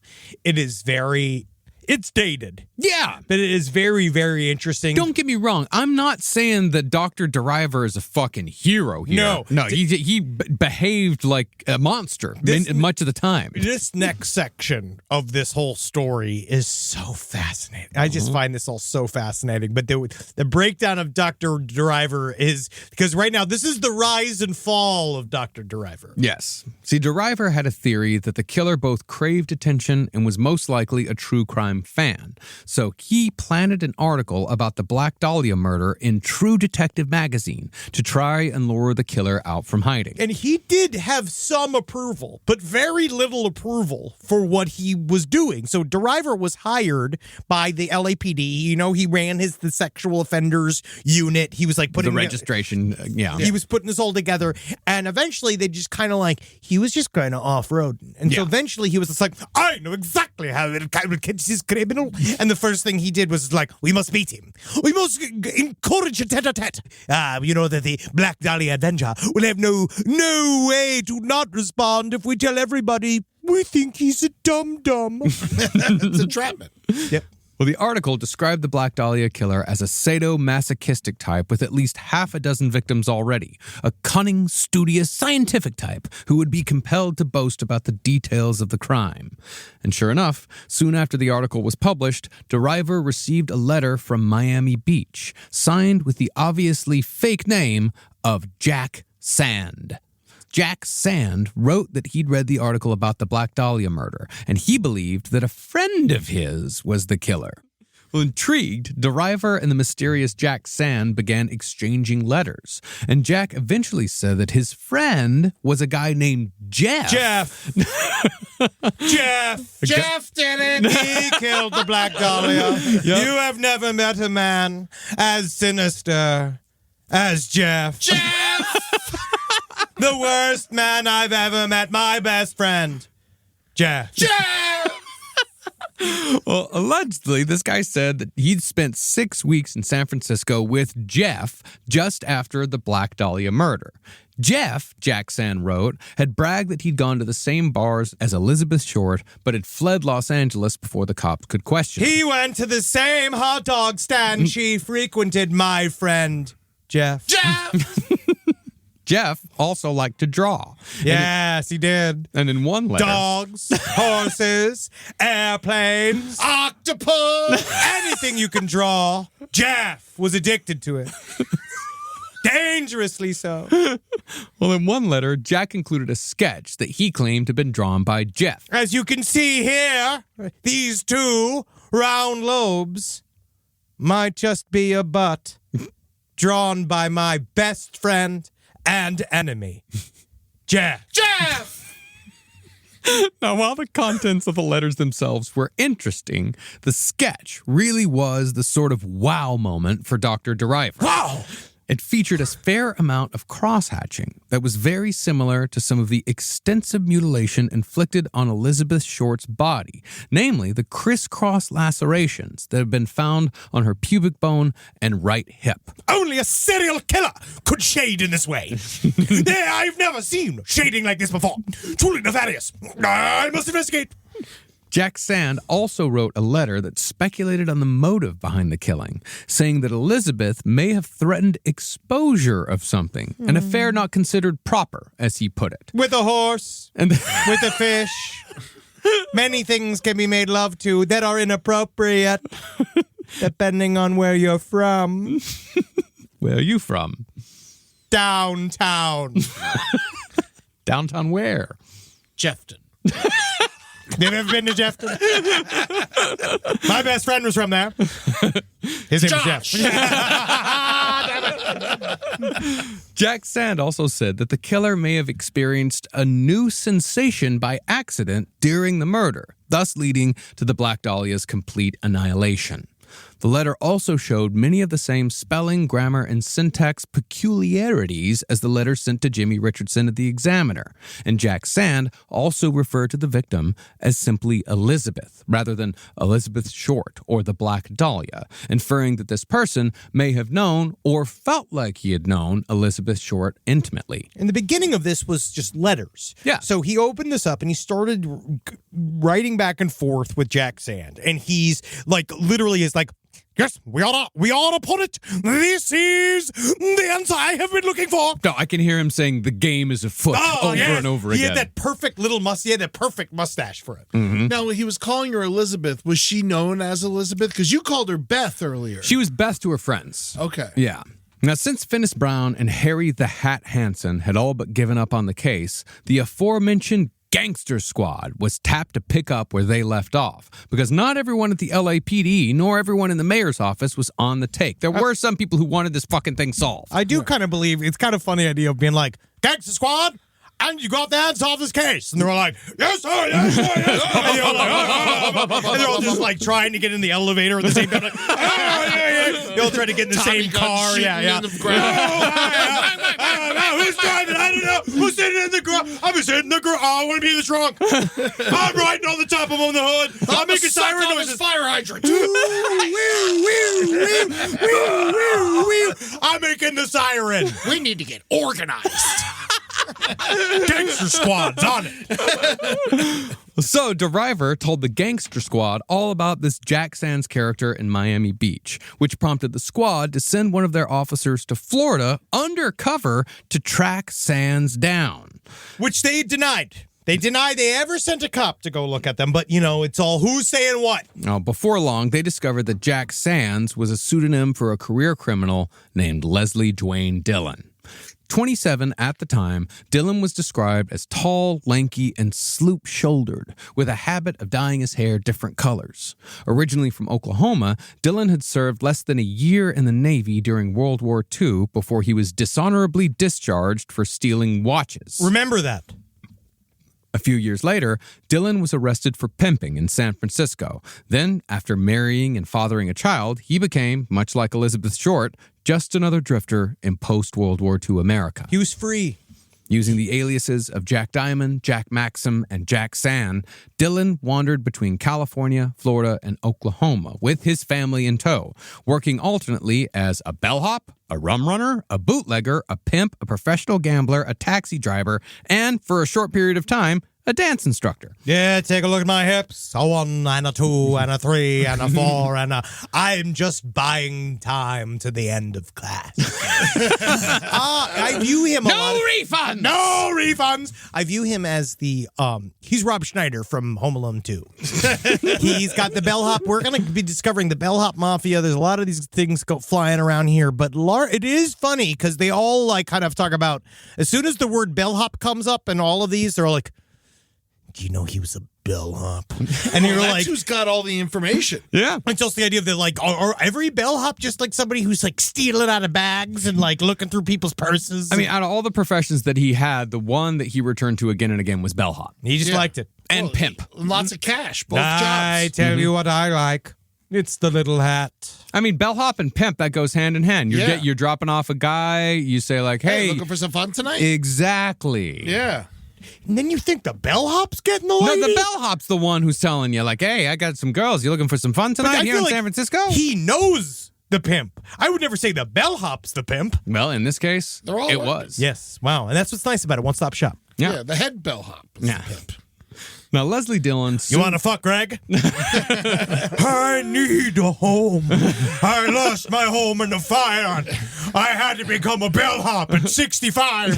Coming my ass so hard my hat pops off. If you would, please use me as a toilet whenever you need. All right, I'll take your bags up. I'll suck your dick. I'll play with your balls. That was the difference about 1946 parties, They I think. played with balls still. Yeah. It's 'cause of there's part of the turn down service. But think about that. I think that's why they were because Mark Hansen got all into the world of 1946 parties. And I really feel like the main difference is just it's where they learned about sucking balls. Well, concerning 1946 parties, there is a whole other line of investigation here involving the real Los Angeles sex parties. I think Mark Hansen was just Having fun. He was just taking a girl here and taking a girl there. There's a whole other line of questioning that involves a man named Hodel, who was actually having horrific orgies at his house all the time. But George Hodel doesn't really fit into this world. Well, this is a break out of the story. We're going to come back to Leslie Dillon right now, but just know that we're going to touch upon some of the other subjects. But George Hodel was so fully covered in the Root of Evil podcast, it's kind of hard for us to shoehorn him in here, but we will figure it out. Now, Leslie Dillon soon caught on that someone was following him, so he turned himself over to the FBI, suspiciously telling the authorities that the cops were after him for, quote, some offense in Los Angeles. Also, remember, his voice, one of the big things, too, is that his voice sounded just like, that's why I'm doing the voice like that. He's the caller. Yeah. That's what they said. He sounded the smooth, modulated tones that had called as the Black Dahlia Avenger that had talked to Jimmy Richardson. But since the Gangster Squad operated totally in secret to protect themselves and to honestly take a shit on the Constitution whenever they wanted... Dental Dam, written by Ben Franklin. The FBI had no idea who Dillon was or what he was talking about, so they told him to get lost. Now, later, one of the Gangster Squad members said that they would have been indicted many times over for the shit they did back then. Simpler times. Yeah, which meant that the guy who would travel to Miami Beach to investigate Leslie Dillon had no problem breaking into his house without a warrant to search for clues. Amongst violently torn clothes and piles of books, magazines, and newspapers, the officers found numerous true crime articles cut out and saved. Stories about prison guards being killed in riots. A lot of stories about girls getting shot in the face. Yeah, there was the one story he was obsessed with, apparently, that he collected all the articles on, of a girl that had gotten her tooth shot out of her mouth from a BB gun. Yeah. But he's just into the occult, you know. Well, he's into true crime. He's not into the occult. He's into true crime. True crime. He's into true crime. But, like, you know, back then, there weren't, like, many books on it. So There if were. you wanted to read it again. The magazines were everywhere. True crime is like, this is a joke. Like, true crime has been a massive genre forever. Yeah, back then there were so many like they called Especially them detective magazines. And with the rise of the American gangster, like the entire, like when we covered Bonnie and Clyde, you find out that, like, you know, it had made a whole like sex-filled industry of true crime where people, they were viewed as stars and people loved like paying attention to them. Yeah. They'd read anything about these people. The officers also found a treasure trove of short stories that Dillon had written involving situations that usually ended with a woman being raped and murdered. Finally, though, the cop came across the copy of True Detective magazine that featured the article that Dr. Joseph Deriver had planted. On a picture of a telegram Red Manley had sent to Elizabeth Short, Dillon had signed the page with the name Jack Sand using a ballpoint pen, which appeared to be similar to the pen used to write the printed postcard in which the so-called Black Dahlia Avenger had said he's going to turn himself in. Now, this may not seem like a big sticking point here, but in 1947, ballpoint pens were relatively new, rare, and expensive. They cost about $175 in today's money. Whoa. Yeah. Now, none of this is, of course, concrete proof of murder, but it was enough for the undercover officer to call his superiors in L.A. to say, quote, This is the man. and thus began the effort to lure Dillon back to California.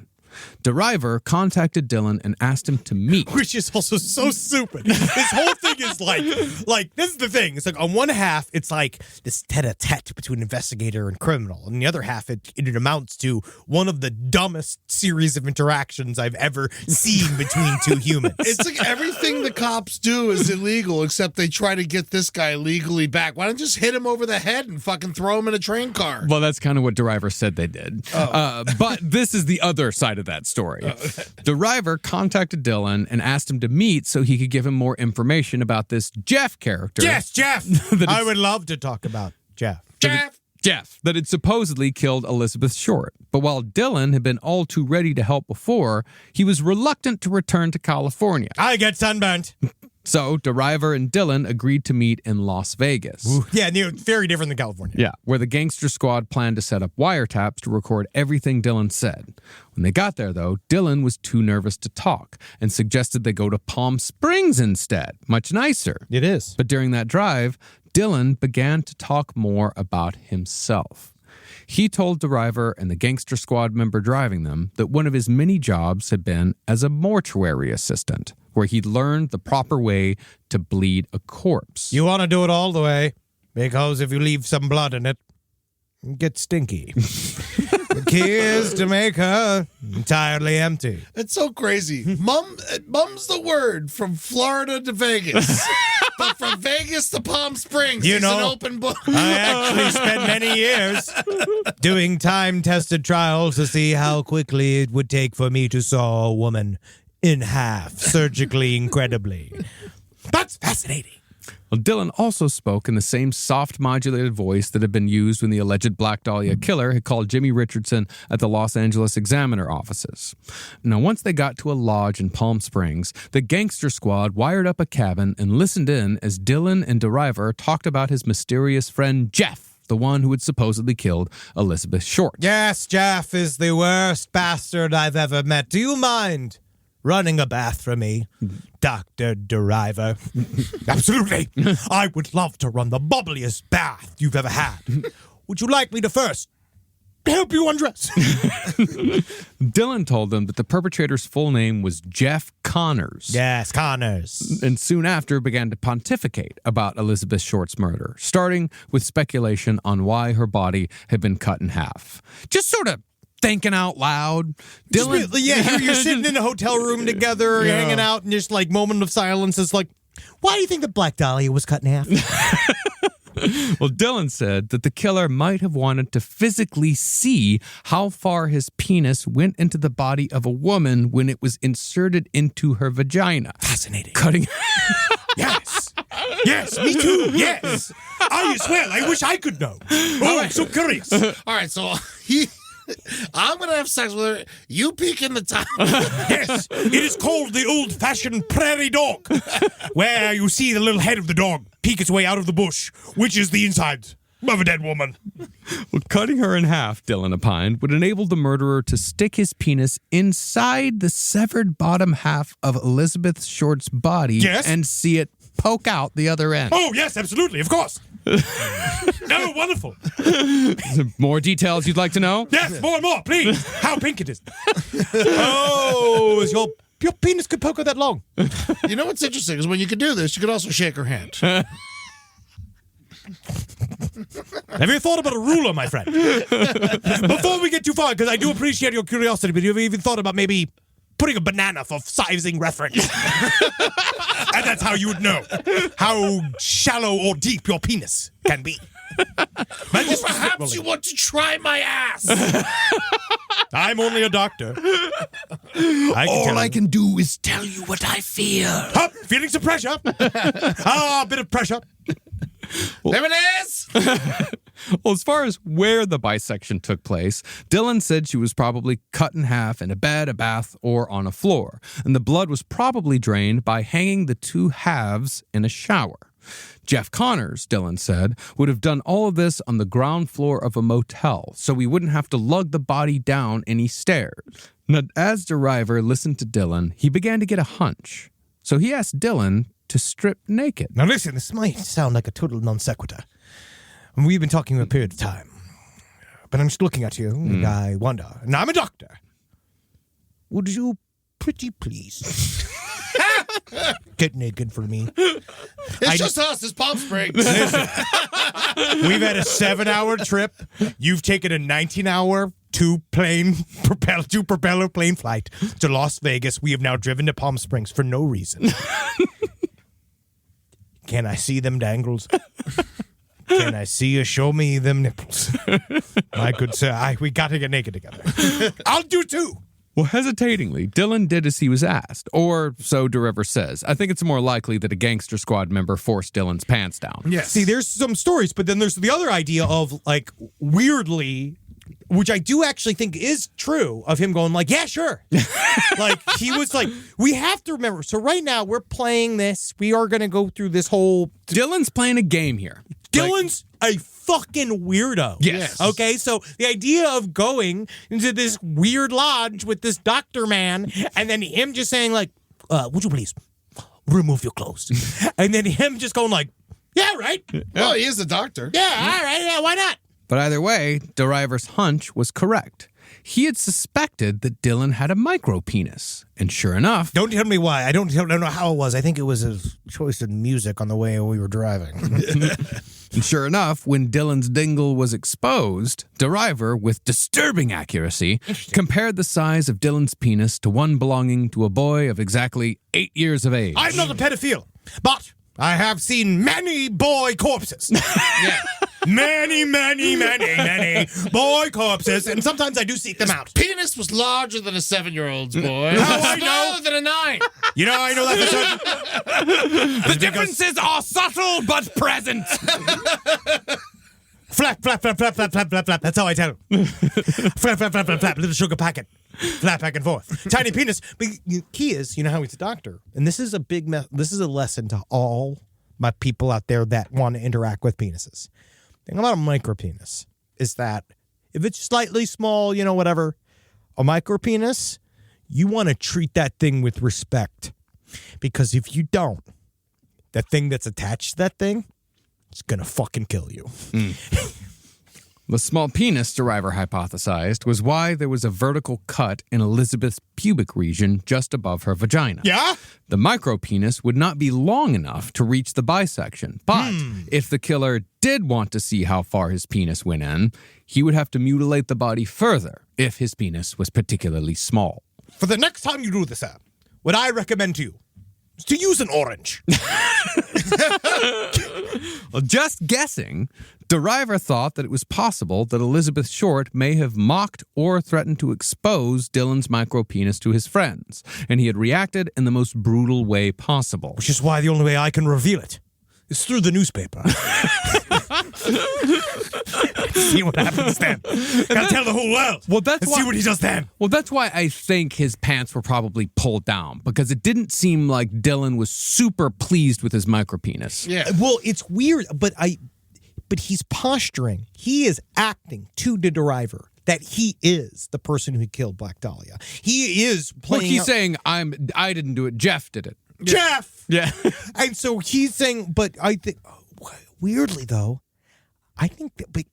Well, it depends on if you want to go with my theory or not. It depends, because in my theory, if he's innocent, if Leslie Dillon's innocent, this is your soul because he's a fucking freak-a-leak fucking guy that you just, that just happened to be just curious enough to be in a Palm Springs lodge with a criminologist that he just met over a letter and he's just now here. I can see you just arrived here to be personally investigated as the Black Dahlia murder. I don't know if it's that far beyond the pale that you just show him your micropenis and go, what do you think of that? What do you think of that? Not pretty small, huh? He is very unforgiving. Yeah. Well, to bolster this theory, Deriver noticed that out of the many true crime articles Dylan kept at his home, many were stories in which the perpetrator had taken revenge on the victim for some slight, meaning that the Black Dahlia Avenger moniker may have held some element of truth. Additionally, Dylan knew far more about the exact details of the mutilation than what was made public. And here's where we're going to get into some of the really fucking horrible shit. Well, this is also deciding whether or not they did have control questions. Yes. We don't know whether or not these control questions actually existed. Yes. Dylan knew that Elizabeth Short's pubic hair had been cut off and shoved in her rectum, while the skin on her left thigh featuring her rose tattoo had been carved out and shoved in her vagina. There was also the little matter of one of the final indignations bestowed upon Elizabeth's corpse, the carving of a single letter on her skin. The letter was D, and it was quite possible that the D was a sort of signature carved by who else but Leslie Dillon. Not Jeff. Actually, Not Jeff. not Jeff. Not Jeff. Not a J. Unfortunately, that was supposed to be the smile emoji. Now, as we know from the last episode, some of the details had already been leaked to certain individuals connected to the LAPD, so it's not impossible to think that Leslie Dillon could have heard about them from someone. It is, however, extremely unlikely. But there's also one side of the story that says, well, according to Leslie Dillon, I never said that. And there's supposed to be a recording saying that he never said it. But then there's another thing saying, oh, no, it just changed after he changed his answers after the fact. Leslie Dillon changed many of his answers after the fact. Yes. Now, after 5 days of conversation that only made Dylan look more guilty, conversitions where he said he liked girls with big mouths, you get it? You know? Jesus. Yeah. He was trying to get caught. Yeah. He also said that, just straight up said, like, yeah, I drug and rape girls all the time. It's my thing. It's my hobby. Yeah. You should have just killed him for fun then. He was finally driven to San Francisco to track down the mysterious Jeff Connors. Jeff could be behind any corner. But after driving around San Francisco for a full week to no avail, No Jeff, nothing. No Jeff, nowhere. Visiting dozens of hotels and haunts where this Jeff Connors might have been. Jeff! Jeff, where are you, Jeff? No, not you. Not you. Not you. I'm Jeff. Let me see your license. Not with a G. Idiot. Well, Dylan was taken back to Los Angeles. There, he began to realize he had basically been kidnapped by Dr. Deriver and the Gangster Squad. And he had no way to free himself. Well, this is the thing. He freaked his way into this situation, and then he couldn't seem to figure out how to freak his way out. No. Yeah. So he's now in there, and now they're like, you've told them a bunch of really cryptic shit that you are playing some psychological game, trying to insert yourself into either you are the Black Dahlia murderer, or you're trying to insert yourself into the story for some reason. But now you're just like, you're just allowing them to just own you. And it's like, all of a sudden you realize he's like, oh, shit. Like, this is starting to get more and more He's serious. just sitting there like, okay, good, thanks. Glad I gave you all this information. I'll see you later. Back to Miami. Why is this door locked? So Dylan threw a postcard out of his hotel window in L.A. that said he was being... To Jeff. Yeah. Dearest Jeff, please come to my rescue. He like plays like a conch shell, like, whoa! The postcard said that he was being held in room 219 by Dr. J. Paul Deriver in connection with the Black Dahlia murder, and he was requesting legal counsel. Interestingly, especially for a man of such little means as Leslie Dillon, the postcard was addressed to a high-powered attorney, a man who had represented Errol Flynn on statutory rape charges, a man who had represented Robert Mitchum for marijuana possession, and most importantly, had represented mobsters Bugsy Siegel and Mickey Cohen on a number of criminal charges. The incredible coincidence here, though, was that the person who found the postcard was none other than one of Aggie Underwood's reporters for the Herald Express. You can't write this Yeah. in a movie. If you saw this in a movie, you'd be like, that's the corniest shit. That doesn't happen. Yeah. But it literally happens. Yeah. They called their contact at the Gangster Squad and asked them what was going on here with this Leslie Dillon guy. That forced the LAPD to either arrest Leslie or set him free. And they chose arrest. Now, when Dillon was taken downtown and his belongings were searched for the first time, cops found that Dillon had packed a number of harrowing yet ridiculous items for his trip out west to speak with the police. Can't wait for this list. On one side of it, it's like he's a total absolute madman murderer, and then there's the other side of it being like, this man is chaos itself. This is a desk lamp. Yes, I brought my ping pong paddle. I brought my enema bags. I brought my chess set. I brought My dog's toothbrush. Get for the dog. Well, along with 700 phenobarbital pills. I just like to be awake. I just like to enjoy myself. No, phenobarbital is a downer. Yeah. Yeah. Tootsie's on phenobarbital. Oh, nice. Yeah, it's what you use to roofie women. Oh, Really? Yeah. oh, I thought it was to roofie yourself. Why Tootsie sleeps so much. Yeah. Phenobarbital is bad. If you're found with a lot of phenobarbital pills, it's a bad person. I just- Really? Yeah. I'm Honestly. blown away right now. Yeah. That's why they call me the Nap Man. Bee-ba-ba-ba-da-boop.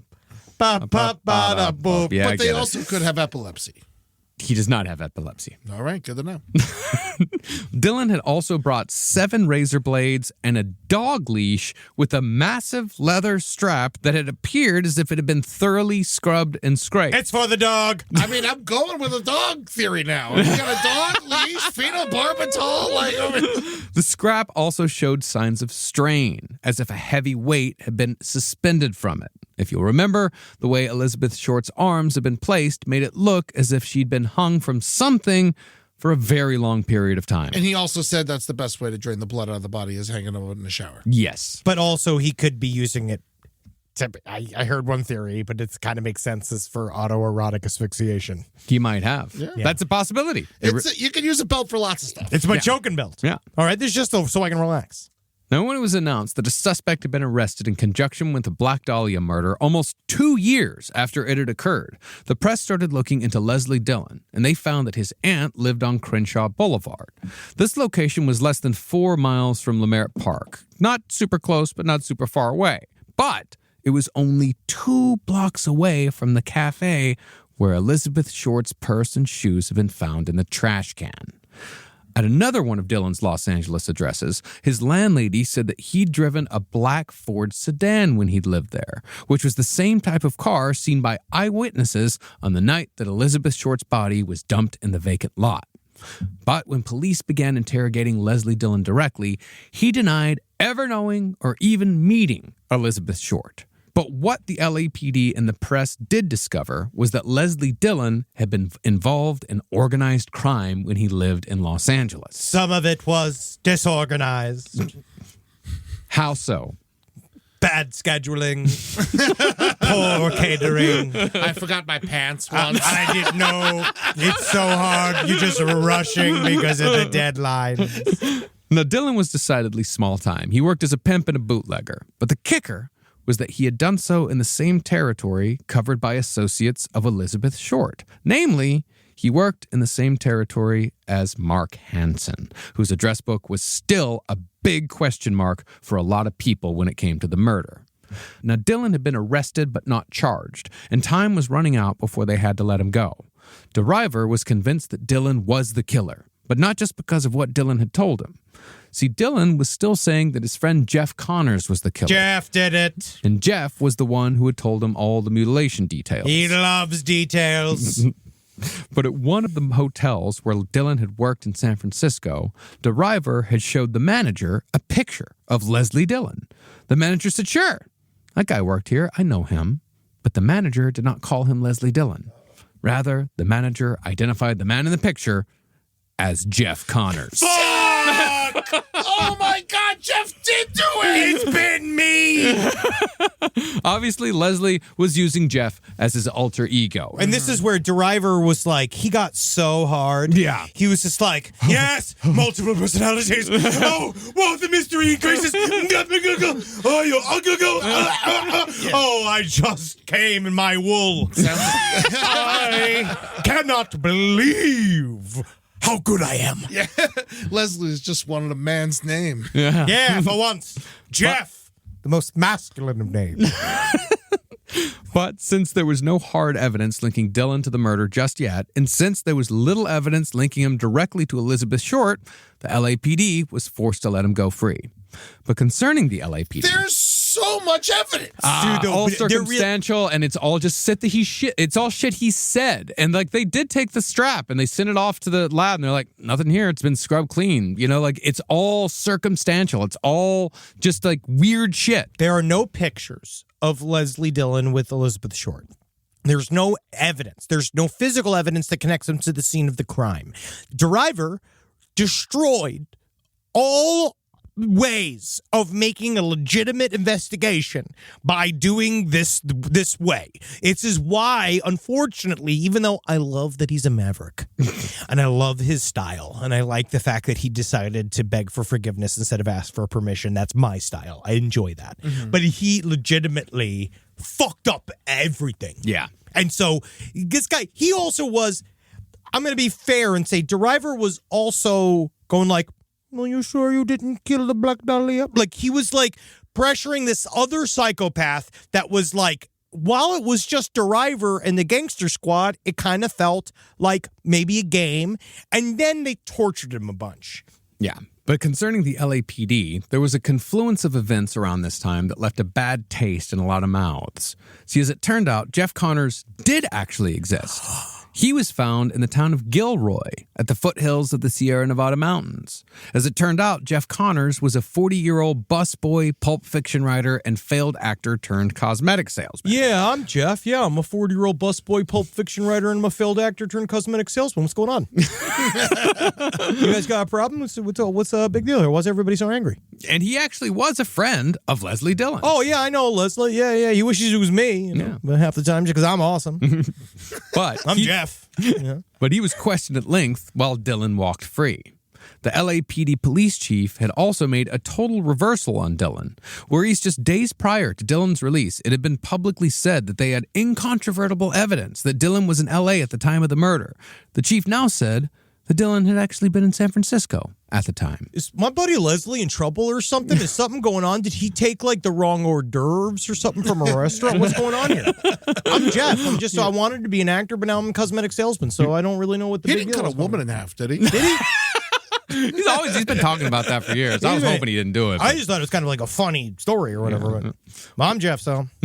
The cops also stopped making the point that Dillon knew secret facts about the murder, the mutilation details. So the media was left once again with suspicions that something in the Black Dahlia case was being covered up by the cops. Dillon, however, began talking himself to the press, and he had a very different story to tell about the treatment he'd received at the hands of Dr. Joseph Paul Deriver and the LAPD, much of which could very well be true. Dillon claimed that Deriver lured him in with the promise of a job as a doctor's secretary. That is true, though. He Yeah. did. That was a part of the hook. Sure. To get him to come to Vegas. Oh, yeah. Was him being like, yes, of course I'll hire this suspect for the Black Dahlia murder. to be my receptionist. Yeah, no, Deriver did all kinds of horrible, weird, illegal shit. Yeah. Yeah, but then Dylan said the Deriver handcuffed him and kept him in custody for weeks. Dylan said he'd never claimed that his friend Jeff Connors was the murderer, nor that he'd ever even known who the killer actually was. But that also doesn't explain why the cops went and talked to Jeff Connors. Yeah, especially if he's all the way in fucking Gilroy. Yeah. Dylan also said, and this part I believe, that the LAPD handcuffed him to a radiator with the heat turned all the way up during their interrogation. Yeah. Deriver, meanwhile, played good cop, saying that if Dylan confessed, they'd treat him well, like a sick boy, instead of a common criminal. You want some ice cream?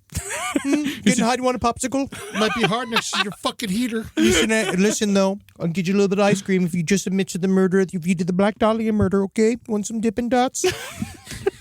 You feeling okay there, buddy? It was also uncovered that Dr. Deriver may or may not have been completely upfront about his background. Yeah. The Los Angeles Daily News discovered that Deriver's real name was Joseph Israel, so a city councilman called for a public hearing to investigate Deriver's credentials. Now, this is often pointed to as something that discredits everything Deriver ever said or did, notwithstanding all the unconstitutional and illegal shit that he did. Mm-hmm. But the hearing did not discuss the Black Dahlia case at all, and Deriver was allowed to keep his job at the end of the hearing. So that's something. Yeah. Hey, he won. He still won. They're like, you're bad at it and you're a bad person, but I can't fire you. God damn it, you're attractive. Thank you. But even though the arrest of Leslie Dillon had been a fiasco that resulted in a $100,000 false arrest lawsuit that was later dropped, some interesting information did come to light as a result. Through Leslie Dillon, the cops did find and question Jeff Connors. And while it was obvious that Leslie Dillon was using the name Jeff Connors as an alter ego, Connors was not a dead end. See, Connors himself was full of shit. He told police that he'd hung out with Elizabeth Short the night before she'd been murdered. Oh, yeah. He was kind of He was also described. a bus boy. He can't. They never tell the truth. Yeah, man. What are you talking about? Yeah, you worked in the restaurant industry for a while. You know, busboy. No. I've hung out with everybody. You know, Liz, she came over. We were hanging out. It was us, John Wayne. We were hanging out, and we were just having a blast. We took the Hindenburg, and we took it to Lenny Dykstra's house, who's soon going to be a Mets player about 40 years from now. Yeah, And can you cash a check for me? Well, Connors was known, he was a Walter Mitty type of character. You know, he would tell people that he'd acted in movies when he never did. And he was just known to make up stories to make himself more interesting. And him and Leslie were very similar. They were like two buddies. Yeah. They're very similar in that way. Yeah. But Jeff Connors was like sort of the fun part of that. He was the fun guy that, you know, made up like fun stories, and Leslie Dillon was the guy, the very dark side of that, who says horrible things like, supposing you did cut a woman in half, that you could maybe stick your penis inside of her and see it stick out at the bottom. Is it bad to say that I feel like that these guys are my two wolves? Like inside of me, that I have a Leslie Dillon in me and I have a Jeff Connors in me. I really enjoy your lies. Your lies are fun. Your lies are gross. But in checking out Connor's alibi, they came across his ex-wife, who had some very interesting actual connections to the case. Jeff's ex-wife knew nightclub owner Mark Hansen, and she had lived with Mark Hansen after her divorce from Jeff. Leslie Dillon had also showed up to Jeff's ex-wife's house after he was arrested and set free, shouting through a closed door that she better not say shit to the police about anything she knew or else. So, another connection between Leslie Dillon and Mark Hansen, however faint, was made, and the Gangster Squad was slowly connecting the dots as far as what may have really happened to Elizabeth Short. The entire scenario, however, began to come into sharp focus when the Gangster Squad discovered reports of a motel room in Los Angeles that had been found covered in blood and feces just after Elizabeth Short's murder. And it's with that disgusting little room that we'll return next week for Black Dahlia Part 3. Part 3. I still wonder, can the killer of Elizabeth Short be both the same man that impetuously tortured her, beat her to death in disorganized fashion, right? Ragged face cuts, all of the weird sexual play, all this, like the kind of the marks of a disorganized killer, And can they also be the same person that will surgically put them in half, like literally cut them in half and dispose of them? And I still don't know if it can be just one man. Well, it seems hard. It does. You need helping hands. I just put together a bench. You know, and I need another pair of hands. I bleed when I put together an IKEA chair. But there's a lot left to cover here. Yeah. We got this this is right now. To me, it seems like it's clearly fucking Leslie. But it's cloudy. It's murky. Well, It's there's cloudy. 3 parts for a reason. Yes, it it's is cloudy. it is very murky. And we're going to come through I got a couple other suspects under my belt that I want to talk about eventually too, because there's a lot of fucking guys out there, because we didn't even get to the butchers. Yeah. We haven't talked about the werewolf murders. We haven't talked about, it's kind of crazy, dude. This is one of those things that just keeps going. Yeah, it's a massive story, and there are a million different theories. I also feel like, as someone who likes older movies, I feel like there's things taken from this story that's in several different movies. Oh, yeah, that are dude. just little pieces here and there and stuff. Yeah. It's very interesting. Yeah, very much so. And also, I really want to thank our team on this one, who's done a fantastic job. I want to thank Shaw. I want to thank Joel. I want to thank Carolina for her help in editing the script on these last couple episodes. Hell yeah. It's really been a nice team LPN effort here for the Black Dahlia series. And I'm loving this. I love this story about this dead woman. But at patreon.com/last podcast on the left to watch us scream. We can flop around. Go to twitch.tv/LPN because we are, I guess it's already past it. We did the LPN Funhouse last night. Yep. And I'm upset with my choices. I don't even know what I'm doing yet, because we're about to go in to do it. Because it's in the future, but it's in the past. Yes. Yeah, indeed. And also, don't forget to go to lastpodcastontheleft.com to check out where we're going to be playing a show near you. We're going to be coming to all kinds of fucking places this coming year. The show's hot right now, by the way, guys. That New York show was fucking nuts. It was incredible. yeah. No. We're firing on all fucking cylinders with this one. We've got Atlanta, Georgia on January 11th. Dallas, Texas, February 22nd. Nashville, Tennessee, March 14th. Detroit, Michigan, April 18th. Cannot fucking wait to go to the record stores in Detroit. And Toronto, Ontario on May 3rd. Also can't wait to check out the record stores there. Just fantastic record store towns, both of them. Can't wait to see all of you. And hail, sweet Satan. Oh, and Hakeem. Hail, who's cool today? Count Basie. Yeah, he's I still love on. Count Basie. Yeah, that's good.